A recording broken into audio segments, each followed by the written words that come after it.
Good afternoon, everyone. Thank you for joining us today for this research seminar, and it's a delight for me to welcome Professor Stuart Biddle to the traditional, ancestral and unceded territory of the Musqueam people. And when I saw his presentation today, 45-year reflection, made me reflect that I've known Stuart for at least 30 years. And I first met him, I was actually backpacking and in Canada at the time, and I was exploring doing a master's. And I went to the University of Western Ontario at the time and met with Bert Karen. And Bert Karen said, "Oh yeah, be happy to supervise you, but you need funding." But there's this young professor at the University of Exeter in England who is just setting up a new master's program in sport and exercise psychology. Why don't you get in touch with him? Because I was going back to England. And then I met him. He thankfully had coffee with me. And, again, that kind of led to some respects to where I am standing here today in front of you. So Professor Biddle is a research professor in the Centre for Health Research at the University of Southern Queensland near Brisbane, Australia, and holds honorary positions at the University of Queensland and Baker Heart and Diabetes Institute, both in Australia, and the University of Jyväskylä in Finland. He was a professor at Loughborough University between 1998 and 2014, including being head of the school at Sport and Exercise Sciences from 2001 and 2007. Of course, as you all know, UBC School of Kinesiology is ranked third in the world in one of the recent global rankings. And you may ask, well, who is first? Well, first is Loughborough University. His current research is on sedentary behaviour and physical activity behaviour change, as well as mental health.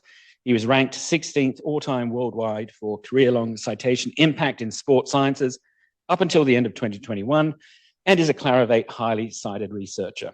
Stuart has been the senior author of the book Psychology of Physical Activity for over 30 years, with the fourth edition published by Routledge in 2021. He's been involved in the production of physical activity and sedentary behaviour guidelines for Australia, Canada, UK and the World Health Organization, and for obesity in Singapore. And finally, he has an honorary doctorate from the Norwegian School of Sport Sciences. Please welcome Professor Biddle.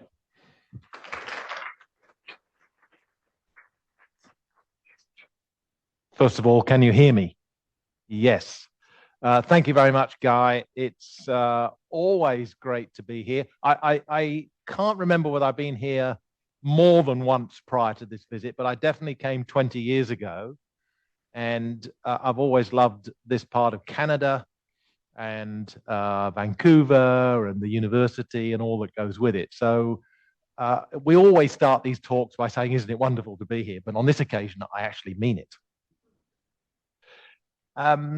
So what am I going to do today? I thought I would do, so now I'm sort of a bit long in the tooth in my career. I can kind of say what the hell I like, all right, and not get too much criticism for that, possibly, or at least they don't tell me.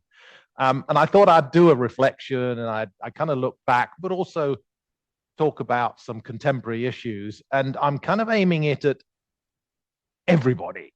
So that means early career folks, researchers, students, and those already well established in their career. And I'll talk a bit about some of the research that we've done, but not in any minute detail. That gets a little bit too focused, perhaps, for this kind of occasion. And one of the things I like to really spend a lot of time on is the title. All right, you've got to get the title right. So I spend about 3 hours on the title and 20 minutes on the talk. Okay.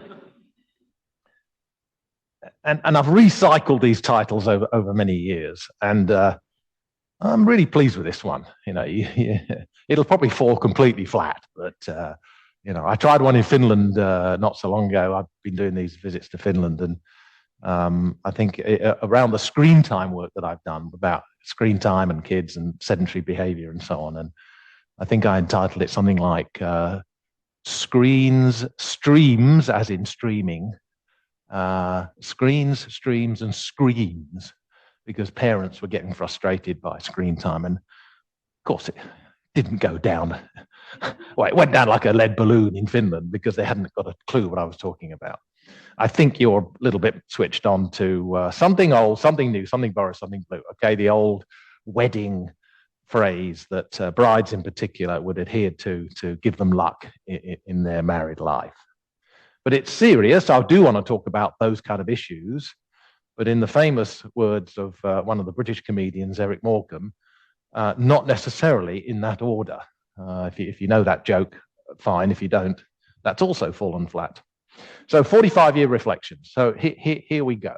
So yes, I'm now, for those who don't know, I'm originally from the UK, as I guess Guy hinted, and I moved to Australia nearly 10 years ago now, and I live just outside Brisbane, not in the city, just outside at Springfield, where the one of the universities, small university campus. It makes me laugh. I mean, if you take two of your buildings here, that's our campus. You're absolutely huge. And I don't need to tell you how large Australia is, because Canada is equally so. But you know, it's a good 20-hour drive up the coast there to well-known other locations. So I was here about 20 years ago. I remember that view. This is one I took on Saturday, but I remember that view very clearly 20 years ago. But a lot of the campus, I couldn't quite place some of the buildings as you've expanded and demolished and rebuilt and so on. Terrific campus. It's just amazing. So yeah, this is what I'm going to do. So there's something old. I just want to say a little bit about career stages and transitions. And this is more aimed, I guess, at younger folks in the audience and online, because I think that's important. I do care a lot about how students go through their time and their careers. And I'll just say a little bit about that. The something borrowed is about psychological theory, and the new is around sedentary behavior. And I've had to reorder it. The blue, you'll see a little bit later. It's a little bit of a mix of lighthearted and semi-serious. So let's start with something old, like me, as I go through my career stages and transitions. I actually only work part-time now. So I'm at that stage in my career where I'm transitioning into more part-time. People say, oh, so you're semi-retired. And I go, well, am I? Or am I just working part-time? What's the subtle difference between the two? So in the UK, I spent time at what was then called North Staffordshire. They dropped the word North after a while. Staffordshire Polytechnic. It was a polytechnic. So at the time, you had this dual system of polytechnics and colleges who did not do research. They were not funded by the government to do research. Universities were funded and expected to do research. After approximately 10 years, I go to the University of Exeter, as Guy mentioned, and then later on, I went back to my alma mater, Loughborough, in 1998, and I stayed there until I came to Australia. But if you look at the kind of demands on an academic, of course, we're going back a long time, a previous generation to many of you in this room. When I was at the Polytechnic, it was predominantly teaching. And I know a lot of young academics now, they graduate. I didn't have a PhD then. I only had a master's degree. And I did my PhD as I went along. And again, that was quite common. Or you didn't do a PhD at all. A lot of my colleagues did not have PhDs. And I was predominantly teaching. I tried to do a bit of research, pretty low level, pretty light, if you look back on it. But I was keen to do some scholarship, research, whatever you want to call it, and write a few papers. It was a little bit tough because I was teaching pretty much most of the day and most of the week. And so a lot of young academics now think, oh, I'd hate to do that. I want to do my research. I want more time for my research. And I totally get that. But you know what? I learned a lot doing that. I learned a hell of a lot. And some of the concepts and theories and academic issues, or even things like some statistics, I learned because I had to teach them. I never took naturally to statistics, despite the fact that ended up within research groups that did some pretty decent stuff. But I learned a lot by teaching it to groups and trying to get other people to understand it. And then I'd switch to teaching a course on sociology, and then on psychology, and then rugby, fitness. All right, we did everything. And do I regret that? Not at all. Not at all. It's a different era.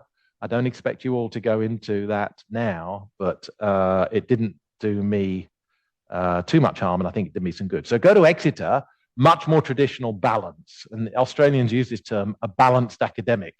I'm trying to convince them, I'm not sure there are any, but it's a balanced academic. You've got teaching and you've got your research to do. And then at Loughborough, I got a professorial position, so I was more expected to be very active in research and develop areas of research. Of course, I still did some teaching. I thoroughly enjoyed that. We had some great students at both undergraduate and master's level, PhDs, of course. And the top bit of this graph that shows the administrative service or management side of things, that fluctuated a lot at Loughborough. As Guy said, I was head of department for 6 or 7, just over 6 years. That's a huge task, huge task. And I devoted about 90% of my working day to that, and then built a team around me that could help me sustain my research. And there we go. There's one product of that. The wonderful Mark Beauchamp, who was an undergraduate at Exeter, and as we've heard, Guy, who actually straddled 2 of those, masters at Exeter and PhD at Loughborough. And you know, nothing gives me more pleasure than to continue contact with these guys and all the other graduates that I've been involved in. It really is one of the pleasures of academia. I then went to Australia. It was a bit of a sort of what the hell moment. Somebody says, why'd you go to Australia? I thought, oh, what the hell? You know, let's go to Australia. And I went to Victoria University, then I went up to Southern Queensland.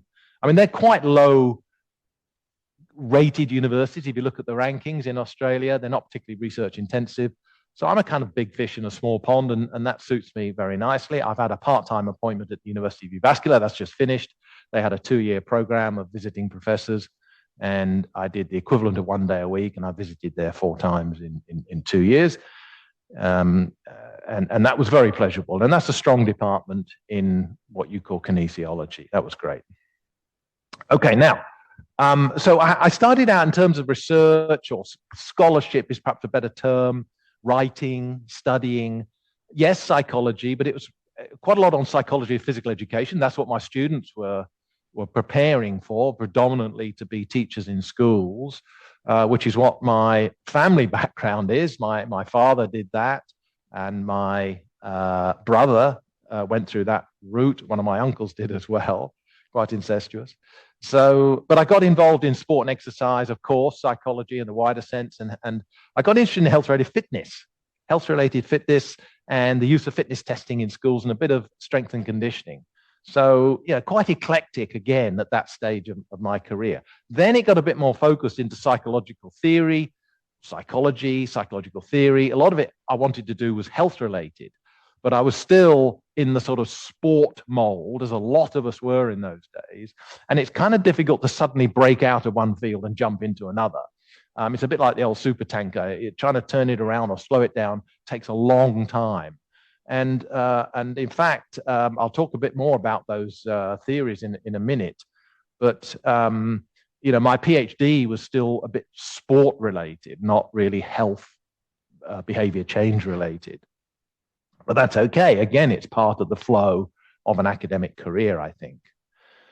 So, for example, we produced some papers around use of fitness testing, and one of my students became a health promoter in the local area, and we had this big garden festival, and we set up this sort of fitness testing thing, and you know, and we kind of tied it. The rationale was to tie it into advice and help people understand their state of health and fitness and physical activity, and give advice. And we had about 15,000 people go through that. And you know, I mean, the results of that paper are very lightweight, very descriptive. That really wasn't the purpose. But to do that and to see whether people were interested was perhaps more to the point.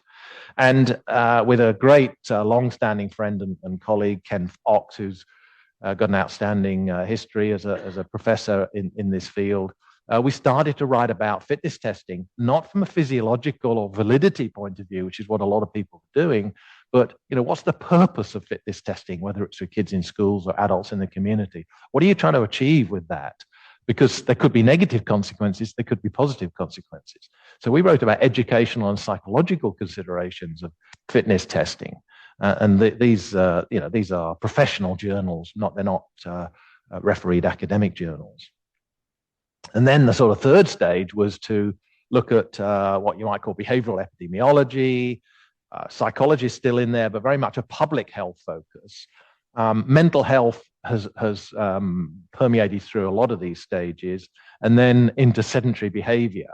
And why that shift from focused psychology into a wider area, you'll see as I explain through my next couple of themes, if you like. So that's a bit about the ebb and flow of how I've looked at topics to do with my scholarship, my research, and my interests. So the something borrowed is really around psychological theory. So if you want to pigeonhole me, I came through the field of social psychology. That was my real interest, social and motivational psychology.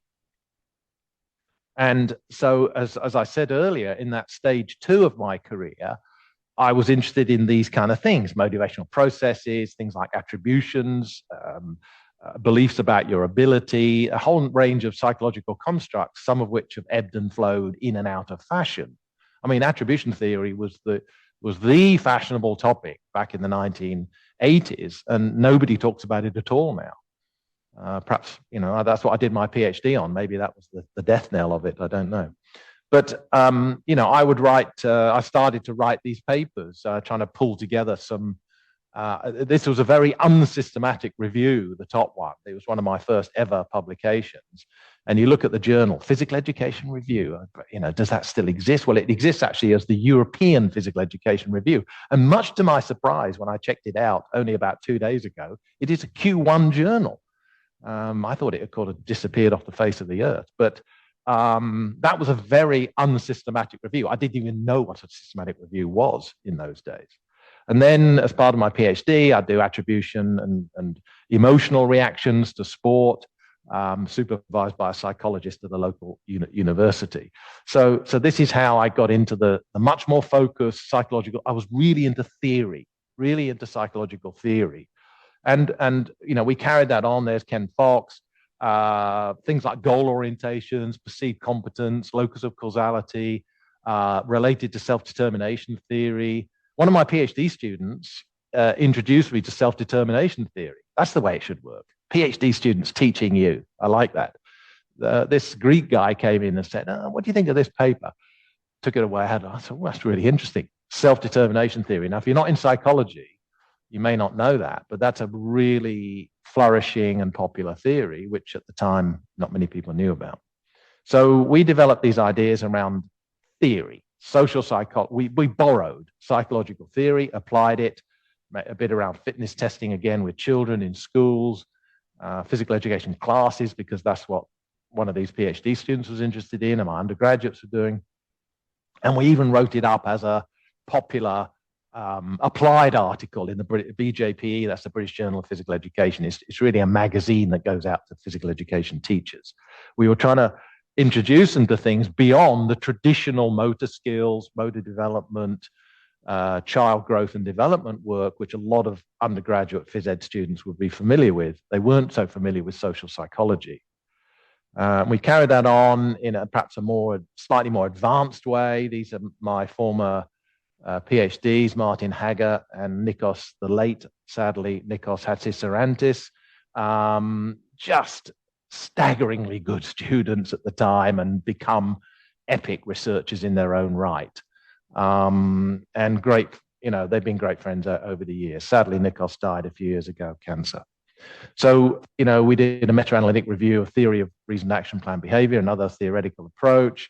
I pulled together a number of constructs around perceptions of control, and so it goes on and on. Now, that's important to understand because at the time I thought, this is it. Theory, it's the most important thing. We're going to drill down and we're going to do this microscopic theory and we're going to test it out in different settings. Now, here's an old slide. I took the original slide from Liverpool in 2004. I gave a keynote lecture at BASES, the British Association of Sport and Exercise Sciences.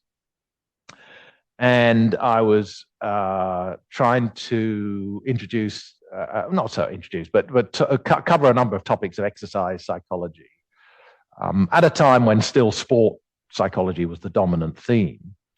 And I got kind of interested in this, and it started to question my own thinking about what I was doing. So a fundamental question: what are exercise psychologists trying to achieve? Are they trying to understand the problem, or are they trying to come up with a kind of theory of action? Okay, now what does that mean? This is from Bartholomew's book, which is on intervention mapping. It's a really, and the subsequent editions modified the title slightly. It's a fantastic book on behavior change and intervention development. So theory of the problem is about appropriate objectives, about determinants, and it's about factors preceding behavior, all right? What actually might determine or influence behavior. Theories of action are about methods that fit with those determinants, but basically about behavior, all right? Methods of behavior that fit with your preceding determinants. And so if you take something like theory of planned behavior, which is a very old, well-known theory of attitudes and intentions and behavior, the theory of the problem is more to the left of the slide of the diagram, and theory of action is more to the right of the diagram. And it was pretty clear to me looking at this that we, and myself included, were spending all of our time on the left side of the diagram and virtually no time on the right side of the diagram. Okay, we weren't really studying behavior. And if we were measuring it extremely badly. I'm talking about myself. I'm not criticizing anybody else. And of course, a lot of the time we struggled with measuring behavior, like physical activity, self-reported measures of activity, all the difficulties of that. This was early days for device-based measures, of course, although they did exist. And we spent all our time on the social psychological determinants or correlates, and at best, we would measure intentions. So this got me really thinking, and I was thinking, you know, was I tweaking around the edges of the real problem? The real problem is, can we get people to be more physically active? And I was kind of more interested in, you know, subtleties of psychological theory. And did I need to see the bigger picture? Not just psychology, but the bigger picture that's influencing people's physical activity and sedentary lifestyles. And I'll tell you where that came from. Those questions came from in a minute. And again, it wasn't from me, it was from a PhD student. PhD student asked me these questions. Very politely, but they asked me these questions. Okay, or at least gave me that thinking. So this led me also into so that was my kind of borrowed. I borrowed all these psychological theories, but I got thinking that they got me so far, and I'm not dismissing the theories, but they didn't quite get to where I wanted to be. Now I got somewhat sucked into a new area of so-called sedentary behavior.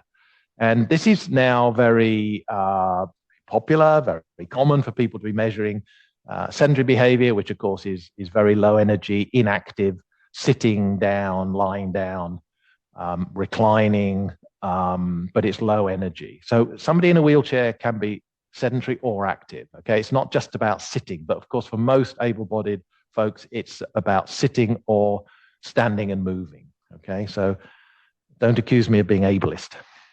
Okay, now I had another fantastic student, Andy Smith. Okay, he almost became a vice chancellor, like president of one of the English universities. He rose up the so-called greasy pole of academic management. And his PhD was around theory of planned behavior and theory of reasoned action, which was the predecessor of that theory. They're very, very similar. And interestingly, he started to talk to me. So we published his paper in 1999. I think he graduated with his PhD in about 96, 97. It just took us a while to pull all this stuff together, 2, I think maybe even 3 studies in the same paper. And his study 2 tested the theory of planned behavior and the prediction of physical activity and sedentary behaviors, 1999. Now, if you're not involved in sedentary behavior research, you think, what's the deal here? Well, it didn't really start to come to prominence until the 2000s. I'm not saying there was nothing on sedentary behavior prior to 99. There were lots of studies on TV viewing. Are we fattening our children at the TV set? Was a title of a paper in 1985. But the systematic study of sedentary behavior alongside physical activity really didn't get going until a little bit after this. Now, I'm not claiming credit for this. I'm just saying that Andy, in particular, not me, Andy said, shouldn't we be looking at sedentary behavior as well as physical activity? And I was thinking, what's the difference? Oh, it's kind of interesting and whatever. And if you look at that paper, we didn't really pursue it. It was like almost like a commentary, or we asked people a few questions about sedentary behavior, and I'm not sure they perhaps fully got the nuance of it. So early days, a bit rough and ready, but sowed the seeds for something. And then along comes Simon Marshall, good friend of Guy's, good friend of mine, sadly battling some pretty serious health issues at the moment. Simon came to me as a PhD student and said, I got this idea around sedentary behavior. And I said, okay, that's interesting. Well, what are you thinking about? And blah, blah. I said, put down a few things on paper. And he's a very good writer, is Simon. And he put down this fantastic set of ideas. And we worked it up and we got a grant, British Heart Foundation grant. And it was the first in the UK on sedentary behavior. And we had another master's student working in the group, and he came up with the acronym STILL, Project STILL, sedentary behavior, STILL. You get it? Okay. Sedentary teenagers and inactive lifestyles, Project STILL. So it was our first effort. It was like a sort of epidemiology study with self-reported paper and pencil diaries for these kids. Sorry, these are teenagers. Yeah. Logging their behaviors throughout the day, like an ecological momentary assessment project. So it really quite exciting, and took me out of my box of psychological theory and so on. And it was Simon who said, are we just tweaking around the edges with psychological theory? Shouldn't we be looking at the bigger picture? And you know what? He was absolutely right. So from there, we really got into this sedentary stuff, and we had a number of papers, some of which we used, we linked with other data that existed in the US, all self-reported data at the time. We did a systematic review or meta-analysis showing actually quite small associations between sedentary time and body composition measures in children. That kind of raised the hackles of a few researchers who were convinced there was a very strong relationship there, even a causal one. And by the way, just in case you think, well, surely there is a relationship. Yes, there is, but it's a rather subtle and nuanced relationship, and it's not just a straight line. So we did that, and then later on, I got involved with a medical group when I was at Loughborough in the local university at Leicester. My son pursued a PhD with that group and ended up publishing on sedentary behavior. That's also quite incestuous. We've just published our first book chapter together on sedentary behavior and obesity. Biddle and Biddle. It's a good one. It's a good one. And so we did a number of these studies, and they're continuing right up to now. So there's George Thomas, one of my students in Australia, just graduated, looking at descriptive epidemiology, screen-based devices, which the whole device thing is changing massively, of course, over the last decade or so. So whereas the initial studies were on TV viewing and on maybe a bit of computer use, now, of course, it's changed out of all recognition. But, I feel this is, when I say new, this is the something new section. I'm not claiming we were the first, and I'm certainly not claiming we've made the biggest contribution, but we have tagged along with a lot of other great researchers, a lot of them Australian, coincidentally, looking at sedentary behavior from a health perspective. And it's got a life of its own, and working with great people like Natalie Pearson there at Loughborough, doing these reviews around the relationship between sedentary behavior and your dietary intake, and which we're updating right now. Really, really great, very stimulating for me. And this has led to a couple of things that I'm really quite pleased about. These are very new papers. One in Nature Human Behavior. We were just talking about this, which is not necessarily about sedentary behavior, but about the whole gamut of screens and screen use by young people. Educational outcomes, social outcomes, cognitive outcomes, health outcomes. So that was a huge undertaking. And we've done a couple of, well, more than a couple, randomized controlled trials of sitting time reductions in office workers, typical desk-based office workers. My good colleague there, Charlotte Edwardson, has led a lot of those. And they've been reasonably successful, and it really gives us an idea as to what can work in the workplace and things that maybe don't work quite so well. And I put in the World Health Organization guidelines paper there, which I was involved with, because now we're not just talking about physical activity guidelines, we're talking about sedentary behavior guidelines. And of course, the big question is what is the relationship between the two, and can you offset sedentary time with much more physical activity, or is it just a matter of not sitting as much? So there's a lot of subtlety, a lot of stuff still that we're learning in that field. But the sedentary behavior was new to me. I really got into it, and I've been doing that for more than 20 years now. Okay, so what about something blue? This is a little bit more mixed. It's kind of somewhat lighthearted, and then something a bit more serious. So the lighthearted bit is this. All right. Now, I don't know whether anybody recognizes that you would depart that bit of water to go and see one of the great natural features of the earth. Anybody want to have a guess? Anybody been there? Yeah, it's Cairns, up in northern Queensland, and you go to see the Great Barrier Reef. Okay, so in October 2013, I was invited to give a keynote at the Australian Psychological Society. I was still at Loughborough, still in the UK. And I thought, oh, this is great, go to Cairns, and the British winter was about to set in, and I'm walking along the seafront there in shorts and a t-shirt. Oh yeah, this is the life. Maybe I should get a job in Australia. You don't get quite those scenic views in Loughborough, I can assure you. Now there are some drawbacks.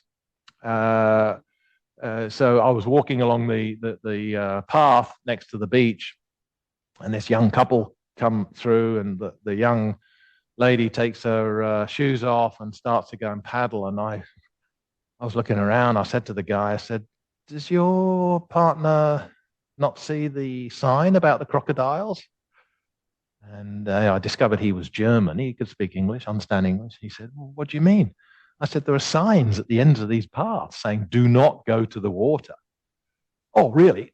So he quickly brings his partner in, and he missed the sign. He missed the sign, but you do not paddle. Okay, it's not recommended. Okay, that's got nothing to do with blue. But I was in Cairns, and I was giving this lecture, and I started off the lecture by saying, I'm a blues fan. And I started off because I wanted to say something about blues music. I like blues music. I like this kind of stuff, Eric Clapton and what have you. And I was trying to make a semi-serious point. I can't remember exactly what it was, but something like, you can go back to the original blues from, almost a century ago, and you can see modern versions of it, quite different, but modernized. And I was making the point about academic research going through phases, and you can modernize based on old ideas and so on. It was something like that. I'd done that with students and so on. And at the end of the talk, the chair said, thank you for the talk, Stuart. He said, but I'll offer you some advice. When you come to Queensland, don't say you're a blues fan, because blues is about sport. All right. And the blues are not Queensland. The blues are New South Wales, which is the state below Queensland. And the big rivalry is between Queensland and New South Wales in rugby league, not rugby union, rugby league. And so as soon as I stood up and said I'm a blues fan, I think half the audience wanted to walk out. Okay, that's the semi-humorous side. Let's get to something a bit more serious. So in the late 80s, I started to pull together much more stuff. Even though I was just finishing my PhD on sport, I wanted to do much more exercise and health-related work using psychology. And with Ken, he was working in the States at the time before he joined us at Exeter. we were pulling together some stuff around exercise, what we then called exercise and health psychology, looking at determinants of physical activity, psychological theories, a little bit on mental health, not so much in this paper. So I really wanted to make the case that we didn't just do sports psychology, we did psychology of exercise and health. Sent it to the Journal of Sports Sciences. Nah, not interested. Oh, I thought that's interesting. Is it? Isn't Journal of Sports Sciences the key journal in our field, at least in the UK? Not interested. Okay, so I put it into British Journal of Medical Psychology. Well, that morphed into British Journal of Health Psychology. It actually doesn't exist anymore, but British Journal of Health Psychology. And they liked it. They took it, and it became quite an important paper for us because it led to this. This is the blue, all right, the blue book, the Psychology of Physical Activity. So I started out, eventually published in 1991.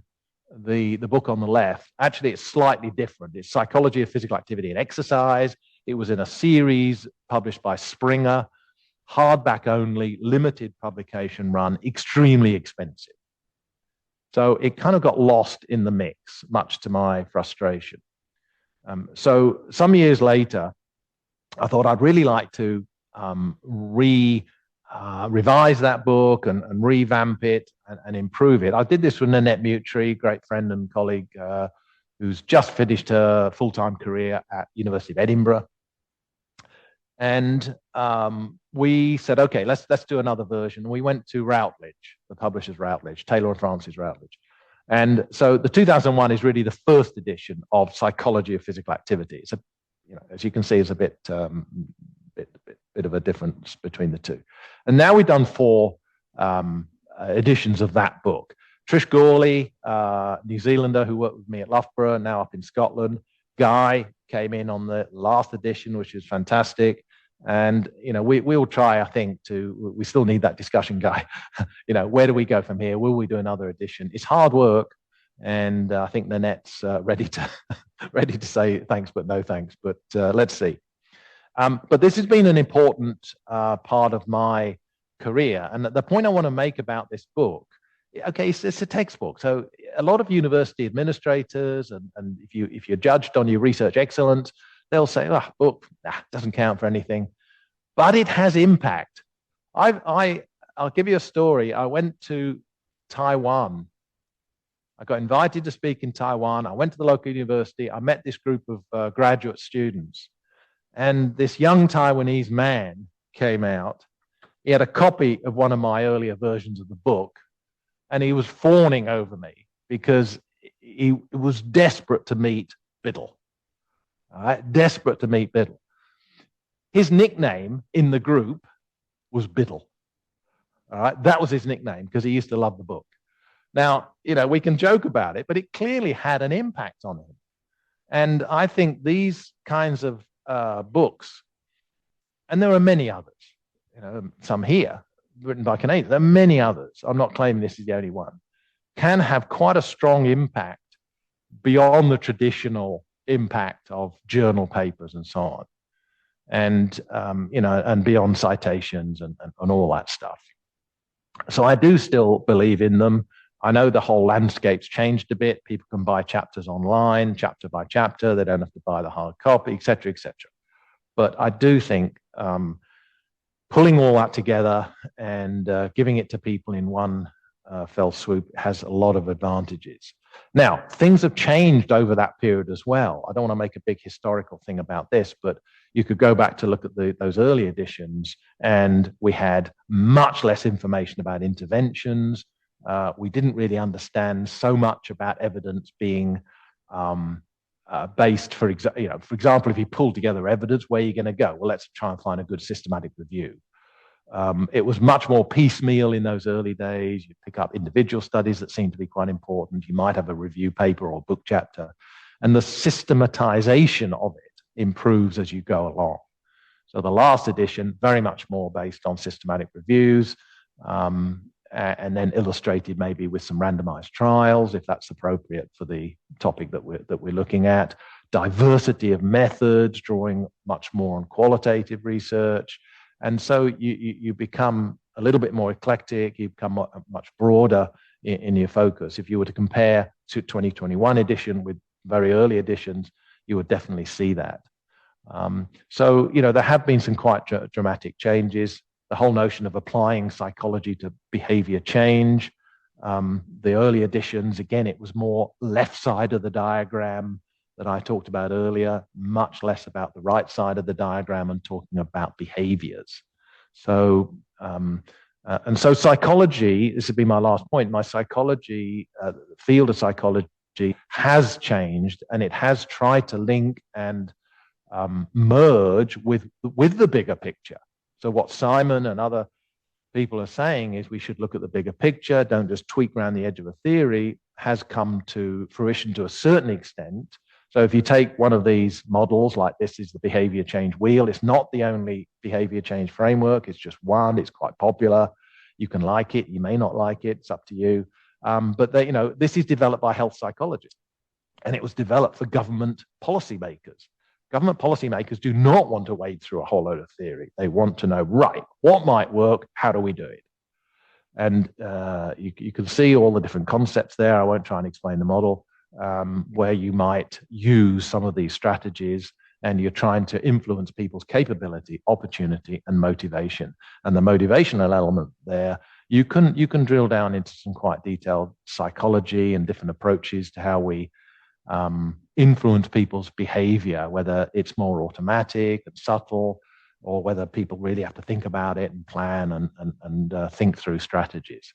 So, you know, these have developed out of health psychology and wider aspects of psychology, which we didn't know about many years ago. At least I didn't.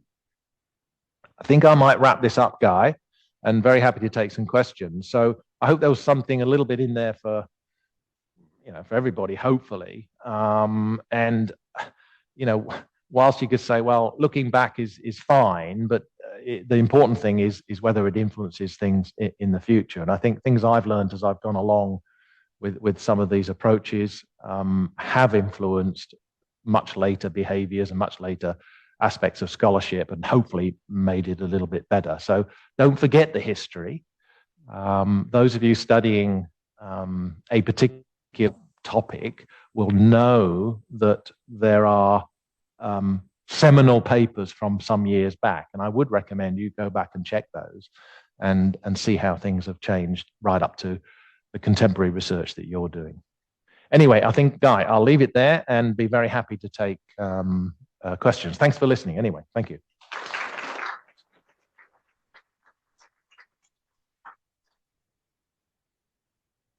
Thank you, Stuart. Some flashbacks of St. Luke's and Exeter and reading about attribution theory and motivational. I apologize now. Any questions for Professor Biddle? Mark. Great, thanks. Great, thanks, Stuart. You've mentioned theory a few times. Do you think our theories are sufficient, or do you think we need better theories? No, they won't be sufficient, that's for sure. I think, to me, theories provide a good foundation for initial thinking and planning. I've never been one to say you have to rely on one theory. That was debated some years ago. Could you borrow and put different bits of theories together? Because some people say, well, then it's not a theory. You're just putting piecemeal bits together. But I think sometimes that can work. I guess they're never really sufficient, depending on your research question. So to me, they're part of the bigger picture. You know, so I've just been looking at some stuff on, for example, reducing sitting in the workplace, those RCTs that we've done. And what did we do? We drew on a number of different theories. And there's no way we were testing a theory. We were just using theories to help us plan behavior change in a more systematic and better way. I don't know whether that answers your question, but I can't believe, you know, one theory, at times it can work, but it is necessarily the best way forward.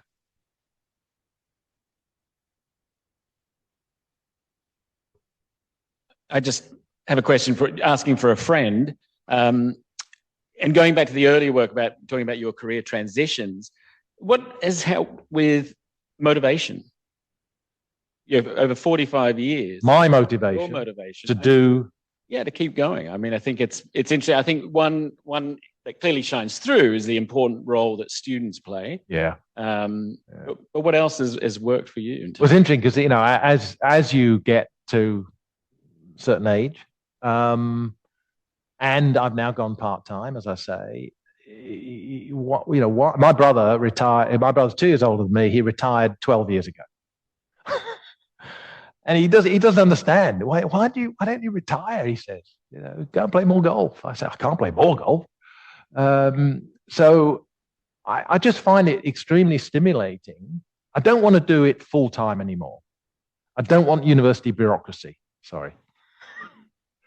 I have to do a little bit of that, of course. I just find it extremely stimulating, and I think a lot of academics do that, don't they? They continue on, and whether they continue for too long, who knows?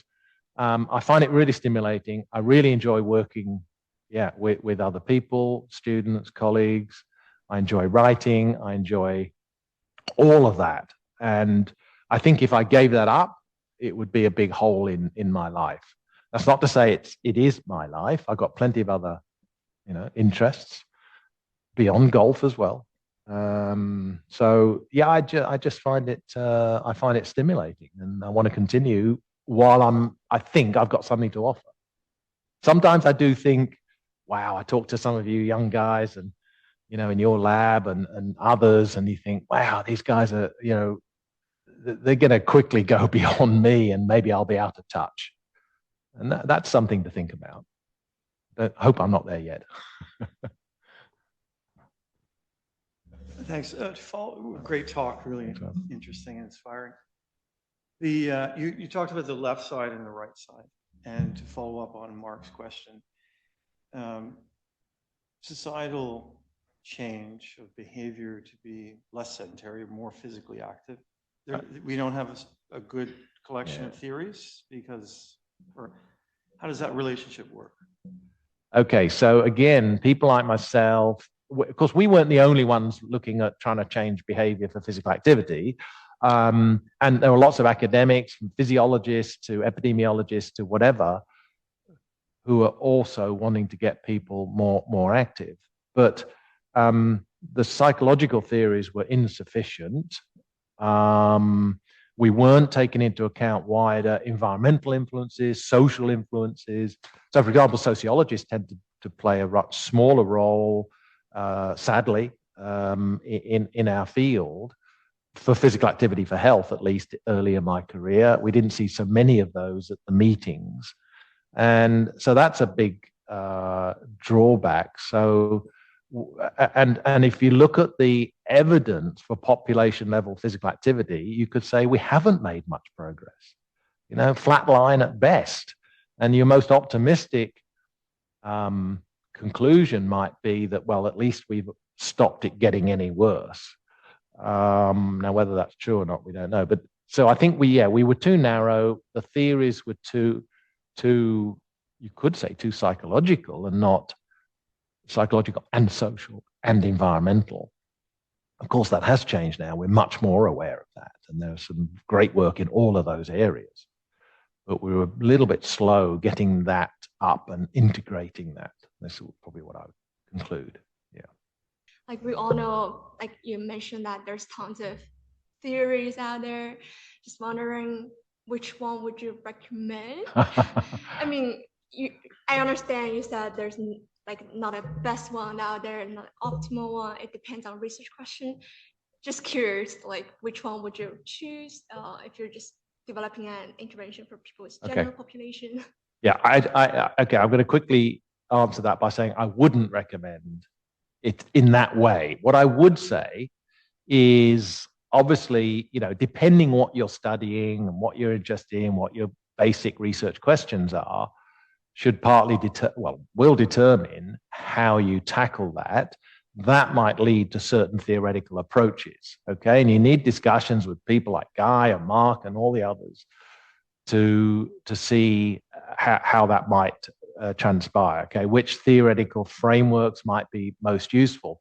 But I wouldn't go straight to a theory. I would start to look at that and also start to look at how theories sit alongside each other, partly overlap. And actually, when I was at your stage of career, I struggled with that because there is a lot of, if you take the social psychological theories, a lot of them have things around attitudes and intentions and so on.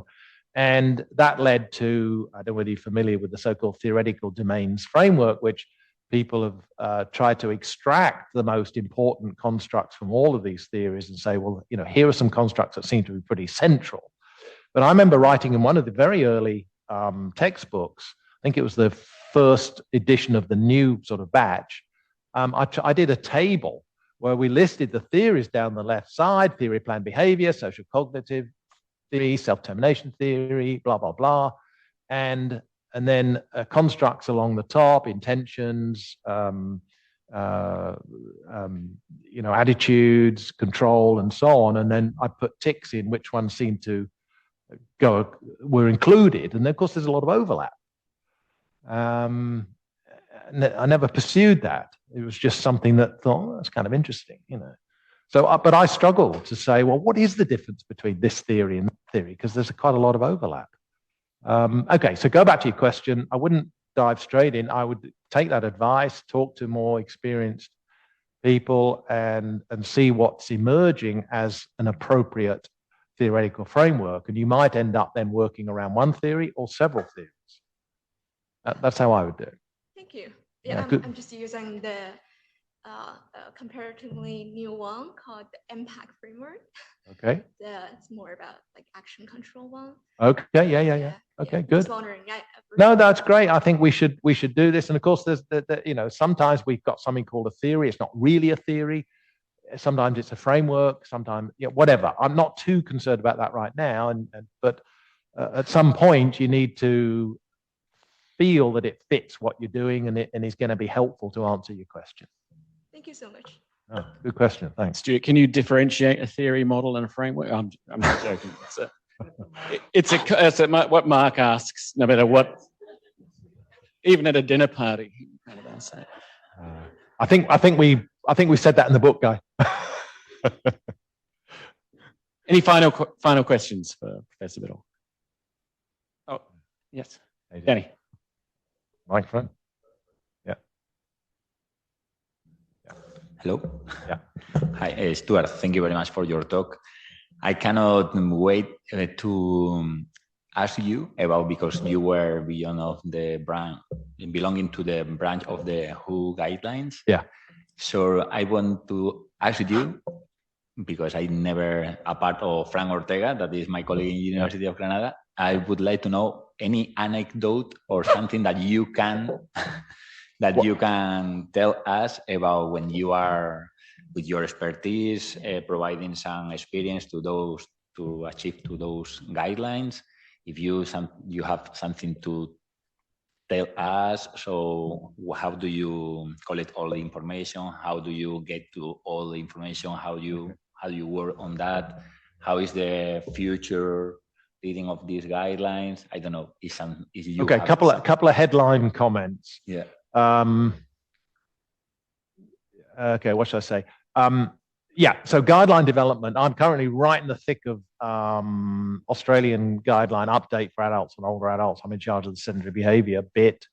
It's become much more systematic. There are well-known methods and guidelines that lead to guidelines, like GRADE, how you look at systematic reviews, how you get certainty of evidence, what kind of statements you can make. Is the evidence, do you make a strong recommendation even though the evidence is quite weak, if you like? So I think that's the number one thing that's changed over the years. I was involved with guidelines back in the 1990s, and it was really expert opinion with a bit of evidence. All right. So I'll give you one quick example. In 1995, we were looking at doing physical activity guidelines for adults in the UK. Actually, it was just England, actually, at the time. And we had a fantastic group of experts in the room, including Steve Blair, including Neville Owen from Australia. I think Russ Pate might have been there. He certainly got involved with the Young People's Guidelines. You know, a fantastic group of experts. And we couldn't decide whether the guidelines should say, and it was basically, in those days, it was 5 times a week, 30 minutes. That was the guideline. And then the big debate was, well, 30 minutes, can you do that in 2 bouts or 3 bouts? Or do you have to all in 30? Oh, no, all in 30. 30 minutes. Well, I wasn't quite so familiar in those days with the sort of epidemiology evidence. I was still primarily working in the psychology field. And I thought, this doesn't make sense from a behavioral perspective. And I stood up, but I didn't stand up, it was an informal meeting, and I said, I'm a bit worried about this. 30 minutes as a single block from a behavioral point of view. This is when I was in Exeter. I walk from my home to the campus. It's about 25 minutes, all right? And then I walk home again, and it's a little bit more than 25 minutes because it's slightly uphill at the end. I wouldn't meet the guidelines, okay? I've done, let's say, 25 and 25. I've done more than 30 minutes, way more than 30 minutes. No, you don't meet the guidelines. You haven't done it in 30-minute blocks. Steve Blair, the late, great Steve Blair, said, it's okay, Stuart. I'll write to the Prime Minister and get you a special dispensation. But the serious point was, you know, so there's a serious issue about guidelines. You know, how are you going to word it? Does that really make a difference to behavior? Nanette Mutri, our co-author on the book, stood up in a British meeting and said, you can set the bar as high as you like. I'm more interested in whether people are going to do it. You know, so it's a mixture of course, evidence, but also what the guidelines can actually do to change behavior. So anyway, a couple of rather random comments there, but certainly it's become much more systematized and much more rigorous. I have spent days and days and days and days recently working through these systematic reviews on sedentary behavior and health outcomes to supplement evidence from Canada and the US and WHO. It's got to be evidence-based. You've got to be transparent to say how you've arrived at the guidelines. They'll still be debated. You'll still argue about the wording, but that's what they are. Well, thank you very much, Professor Biddle. I really enjoyed the retrospective, but also forward-looking kind of aspects of your talk and some important lessons from your career. So I'd like to thank you on behalf of the School of Kinesiology for your talk today, and thank you all for coming. Stuart is in no rush. I can vouch for that. So if you have some questions or if you would like to chat with him, please do very shortly. Thanks again. Have a good day.